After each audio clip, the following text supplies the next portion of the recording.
Shalom saudara yang dikasihi Tuhan. Apa kabar saudara? Saya berdoa saudara dalam keadaan baik, sehat, kuat, serta berlimpah dengan ucapan syukur. Firman Tuhan datang kepada kita hari ini, kekuatan doa. Sebelumnya marilah kita berdoa. Tuhan Yesus yang baik, sungguh anugerah-Mu berlimpah-limpah dalam kehidupan kami. Buktinya adalah kami sehat sampai hari ini, kami ada sampai hari ini, semua karena kemurahan Tuhan. Kalau sebentar kami hendak merenungkan firman-Mu, urapilah kami Tuhan, agar kami mengerti firman-Mu dan kami terlebih menjadi pelaku firman-Mu. Kami percaya firman ini akan menguatkan kami, memulihkan kami, serta memberkati kehidupan kami. Dalam nama Tuhan Yesus kami dengarkan firman-Mu. Haleluya. Amin. Kekuatan doa. Kolose pasal 4 ayatnya yang kedua. Bertekunlah dalam doa, dan dalam pada itu berjaga-jagalah sambil mengucap syukur. Saudara, jelas firman Tuhan berkata, bertekunlah dalam doa. Artinya ada sebuah ketekunan, bukan sesekali, bukan tergantung mood kita berdoa, tapi bertekun setiap waktu. Sebab doa itu dahsyat. Doa itu punya power yang luar biasa. Kekuatan doa jangan diremehkan. Kekuatan doa jangan disia-siakan. Sebab memang powerful banget. Saudara, satu kali di Surabaya saya beribadah. Kita mengadakan ibadah. Kita melayani dan membuat ibadah di rumah Bapak Yohanes. Jadi Bapak Yohanes ini rumahnya sangat besar di Surabaya, seorang pengusaha saudara.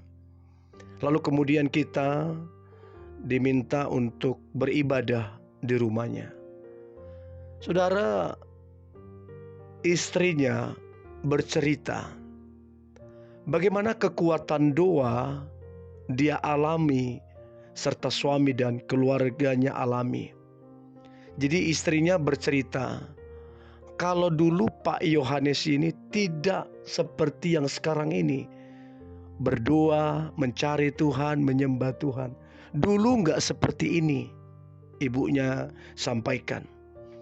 Jadi dulu suaminya ini adalah seorang pemabuk, suka sekali mabuk. Terus kemudian pulang tengah malam, kadang jam 1 subuh, kadang jam 2, dan tidak peduli terhadap istrinya, dan kasar begitu loh. Jadi bertahun-tahun ibu ini mengalami hal demikian. Suami yang pemabuk, pulang tengah malam, terus kemudian kasar. Sesungguhnya saudara mendengar itu tidaklah semua orang bisa setegar dan sekuat ibu ini. Dan saya melihat selama bertahun-tahun dia berdoa buat suaminya, berdoa, dan berdoa.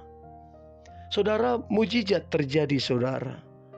Ketika suaminya pulang tengah malam dalam keadaan mabuk, antara sadar dengan tidak sadar. Ketika dia hendak masuk ke kamar, dia dapatilah istrinya ini atau ibu ini sedang berdoa, menyebutkan nama suaminya, untuk kemudian Tuhan mengubah hatinya, menyentuh hatinya, menolong kehidupannya. Dan ketika Pak Yohanes melihat istrinya ini berdoa dengan sungguh-sungguh, maka Roh Kudus menjamah hatinya. Dan Pak Yohanes ini menangis sejadi-jadinya. Dan dia meminta maaf atas semua kesalahan yang dia lakukan bertahun-tahun atas istrinya.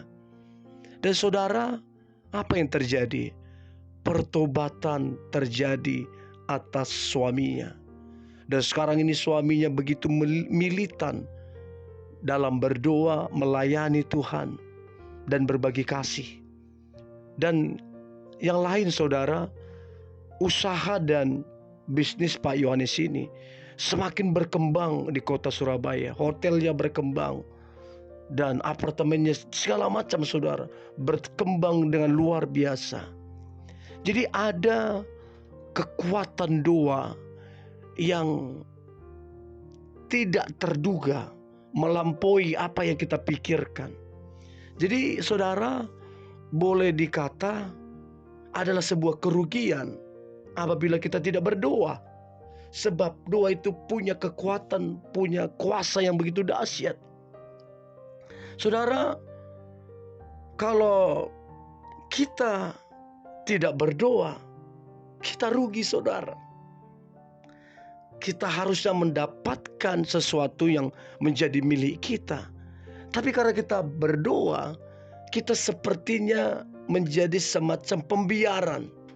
Harusnya kita dapatkan apa yang menjadi bagian kita, dan kita membiarkan untuk tidak kita dapatkan. Kan kita menjadi rugi saudara. 1 Tesalonika 5 ayat 17 berkata, tetaplah berdoa. Tekunlah berdoa dikatakan juga di ayat yang lain. Sebegitu pentingnya berdoa, sehingga hal ini diingatkan kepada kita semua untuk terus berdoa. Doa harus menjadi bagian dari hidup kita, karena doa ini bisa memulihkan kehidupan kita, bisa menolong kita. Dan doa ini akan membantu kita untuk punya spirit roh yang kuat. Jadi ada beberapa keuntungan yang kita dapatkan ketika kita tekun berdoa, kita sungguh-sungguh, dan kita benar-benar hidup di dalam doa. Yang pertama, ketika kita berdoa, percayalah saudara, kita akan mendapatkan sebuah tuntunan ilahi daripada Tuhan. Dunia ini penuh dengan tipu muslihat, dan berapa banyak orang jatuh terhadap tipu muslihat daripada si jahat. Nah, tetapi kalau kita berdoa, kita akan mendapatkan tuntunan ilahi, tuntunan daripada Tuhan, sehingga kita tidak terjatuh, tidak hancur, dan tidak binasa. Sebab ada doa yang kita naikkan dengan sungguh-sungguh, dan doa itu akhirnya kita mendapatkan tuntunan daripada Tuhan. Yang kedua, yang kita dapatkan sebuah keuntungan dari berdoa adalah kekuatan. Jadi ketika kita lemah,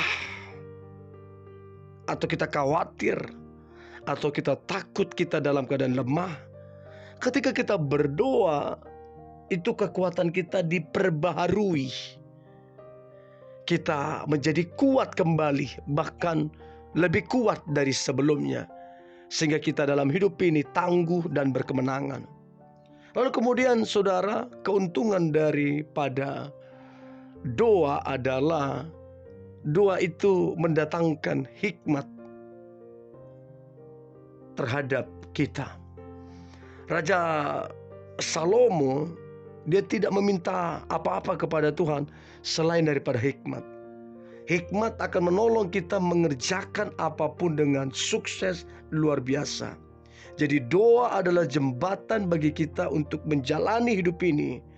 Ada banyak orang yang berhikmat dan cerdas, namun tanpa kuasa Allah, tanpa doa, semuanya sia-sia. Jadi doa mendatangkan hikmat, hikmat dan mendatangkan kuasa yang daripada Tuhan. Mari kita berdoa. Tuhan Yesus yang baik, terima kasih buat hari ini. Firman-Mu mengajarkan kami untuk tekun berdoa, sebab doa itu kekuatan bagi kami. Doa itu mendatangkan keuntungan bagi kami. Aku percaya umat-Mu yang mendengarkan ini, mereka mengalami kekuatan doa, mereka mengalami kuasa daripada Tuhan. Di dalam nama Tuhan Yesus, kami berdoa dan mengucap syukur. Haleluya. Amin.